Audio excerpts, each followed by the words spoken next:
खबर मुजफ्फरनगर से, जहां गत देर रात आजाद अधिकार सेना पार्टी के राष्ट्रीय अध्यक्ष अमिताभ ठाकुर राकेश टिकैत के आवास पहुंचे और उन्होंने राकेश टिकैत को भारत सरकार से भारत रत्न देने की मांग की और कहा कि राकेश टिकैत ने देश देश के किसानों के लिए अद्भुत कार्य किया है।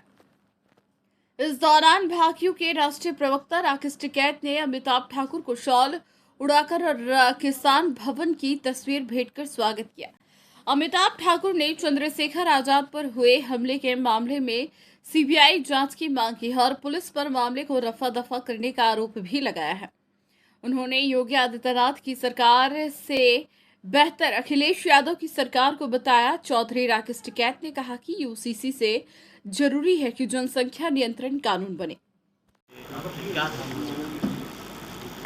देखो, आए हैं, इनसे पुराने संबंध रहे हैं, टिकैत साहब के टाइम से इनसे संबंध रहे हैं और यहाँ पे आए हैं तो घर पर सबका स्वागत है।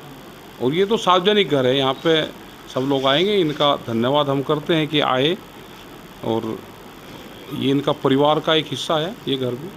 किस तरीके से देखते हैं जिस तरह चंद्रशेखर अपने घर जा रहे थे, उन पर हमला हुआ? देखो, ये इस तरह की बड़ी घटनाएं हैं, वो पकड़े भी गए हैं और उनका साहस देखो कि जहाँ योगी जी ये कहते हैं कि यहाँ पे पूरा क्राइम हम ख़त्म कर दिए, तो एक विचारधारा की नई ये पोत तैयार हो रही है जो नफरत की पोत है। बयानबाजी होती है, बयानों पे हत्याएं नहीं होती कि किसी पर आप सीधा फायरिंग करोगे, गोलियां चलाओगे, तो वो नहीं है। वो पूरी गलत चीज़ें हैं और सरकार को संज्ञान लेना चाहिए इस पर। अच्छा, सरकार यूसीसी वो ला रही है कानून, इसको क्या कहते हैं? इसको सारे पार्टियों को बुलावे, उस पर एक सहमति बनाए और उसको फिर लागू करें। सहमति बननी जरूरी है। जैसे भूमि अधिग्रहण एक्ट पर उस पर बना है, कोई आदमी नफरत की उससे ना उसको देखे। जनसंख्या नियंत्रण कानून देश में आना चाहिए, लेकिन सबकी सहमति से वो आए। और सबसे ज़रूरी जनसंख्या नियंत्रण कानून पहले है, क्योंकि देश की जनसंख्या बेइंतहा बढ़ रही है, न सड़क रही है, आने वाले टाइम पे खाने की भी दिक्कत होगी। और जिस हिसाब से जनसंख्या बढ़ रही, आने वाले टाइम पे बहुत नुकसान देश को होगा। किस तरीके से देखते हैं आप, जिस तरह एक तरफ और चंद्रशेखर पर हमला होता है, फिर कहते हैं कि बयानबाजी के कारण उन लड़कों ने उस पर हमला किया? वो तो क्योंकि सार्वजनिक तो अभी इस तरह का कोई बयान नहीं आया और पुलिस को देखे कि इसके पीछे कौन गैंग काम कर रहा है, क्या बच्चों की विचारधारा है, कहाँ से उनको लिंक मिल रहे हैं, कहाँ से उनके पास में हथियार आए, कौन उनकी सपोर्ट कर रहा है, क्योंकि कोई ना कोई बड़ा गैंग आदमी इसके पीछे पाएगा।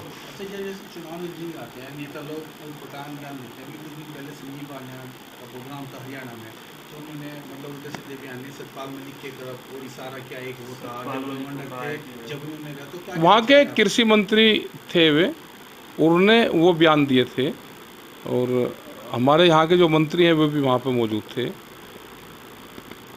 क्योंकि बीजेपी के लोग अपने नेताओं से ही तंग हैं। हमने तो ये कहा है कि जहाँ तक तिरंगा होगा, नेशनल फ्लैग जहाँ तक जाता होगा, वहाँ तक हम जाएंगे। हरियाणा में जिस दिन पासपोर्ट की ज़रूरत पड़ेगी भाई, उस दिन वीज़ा मत लगाना, अभी उसकी ज़रूरत है नहीं देश में। और इस तरह के जो बयान दे रहे हैं वो पहले अपने उनके बड़े लीडर वे दूसरे स्टेट से आते। श्री राकेश टिकैत को मैं अपनी पार्टी की ओर से व्यक्तिगत स्तर पे उनके द्वारा देश के लिए जो अद्भुत कार्य किया गया है, किसानों के लिए जो अद्भुत कार्य किया गया है, उसके लिए व्यक्तिगत रूप से उनके प्रति अपना सम्मान प्रकट करना, देश के लोगों के प्रति की तरफ से उद्गार प्रकट करना और साथ ही साथ यहाँ आके मैं भारत सरकार से यह मांग करता हूँ कि यदि भारत रत्न के सच्चे अधिकारी कोई हैं तो उनमें श्री राकेश टिकैत भी एक व्यक्ति हैं। अतः हम और हमारी पार्टी श्री राकेश टिकैत के लिए भारत रत्न की मांग भी करती है। मैं इनसे अनुरोध करता हूं कि चूंकि वह सच्चे हकदार हैं इसके लिए, अतः भारत सरकार इस बात को समझे और वास्तविक जो देश के लिए कार्य कर रहे हैं उनको सम्मानित करे। किस तरीके से देखते हैं जिस तरह देश की व्यवस्था चल रही है इस वक्त, मनमानी सरकार में मनमानी हो रही है अपनी?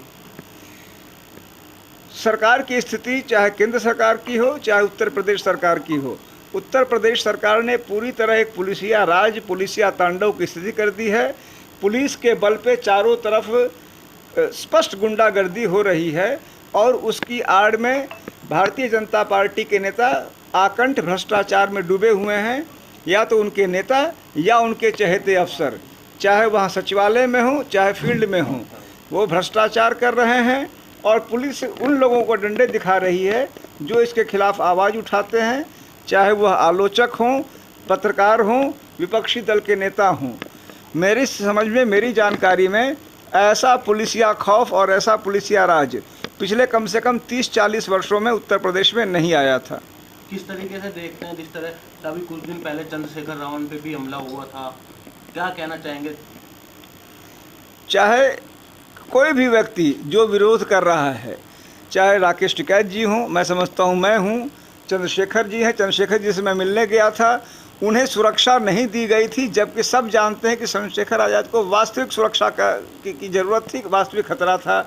अब जाके 3-4 लोग उनको दिए गए हैं। उनकी तफ्तीश में भी पूरी तरह धांधली की जा रही है। हमारी पार्टी ने उस मामले में सीबीआई जांच की मांग की है। स्वयं चंद्रशेखर जी का भी कहना है कि फर्जी ढंग से लोगों को पकड़ के मामले को रफा दफा करने का प्रयास हो रहा है। किस तरीके से देखता है, आज एक पिक्चर आई है हूर, 72 हूर, क्या कहना चाहेंगे? लगातार विवाद भी हो रहा है उस पिक्चर का। मैंने वो पिक्चर नहीं देखी अभी, मुझे आई। सर, आपने नजर में सरकार कौन सी ठीक है, ये वाली या पहले वाली? मेरा यह मानना है कि यदि व्यक्तिगत स्तर पे मैंने अपने शासनकाल में यदि श्रेष्ठतम जो सरकार देखी थी वह कल्याण सिंह जी की पहली सरकार थी। लेकिन जहाँ तक अगर मैं वर्तमान सरकार और अखिलेश यादव की सरकार की तुलना करूँ तो कई मामलों में उसमें कमजोरी थी, लेकिन निश्चित रूप से डेमोक्रेटिक